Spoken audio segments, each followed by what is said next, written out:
Careful, Barney by Lucy Barnard. Barney was a very adventurous little fox cub. His mummy would always shout, "Be careful, Barney," but he just wouldn't listen. At the park, Barney would always choose the biggest slide. Then he'd swing really high and leap off mid-flight, and he'd hang upside down from the climbing frame using just his tail. He would yell faster when he was on the roundabout, even though his friends wanted to stop. When Barney's favourite dinosaur toy was put on the top of his shelves, he decided to try and reach it all by himself. Can you guess what happened? Oh dear. Barney also loved to dress up as a superhero and would pretend to fly by jumping off his cupboard. Whee! One day, Barney's class went on a school trip.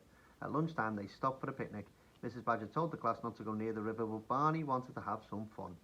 He was balancing on the first stepping stone when, "Barney, come away from the river!" Mrs. Badger's booming voice startled poor Barney, and he began to wobble. With his paws circling wildly, he tried to keep his balance, but it was too late. Splash!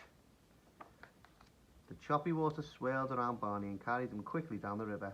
The rest of the class ran along the riverbank. Mrs. Badger searched frantically for a way to help Barney. Suddenly, Barney heard a roaring, crashing sound. It was getting louder and louder. He was being swept straight towards a waterfall. "Barney, grab hold of this," Trevor said, holding out a long, leafy branch. Barney managed to grab hold just in time. Mrs. Badger and the rest of the class pulled the very wet little fox cub back onto dry land. Phew. At home time, Mrs. Badger told Barney's mummy what had happened. "Oh, Barney," said Mummy, giving him a big hug. "Do you promise to be more careful?" "Yes, Mummy," promised Barney. The next day at the park, Barney was high up on the climbing frame and about to jump off when he remembered how worried Mummy had been. He remembered the promise he had made, so he carefully climbed down and went to find his friends instead. He had just as much fun.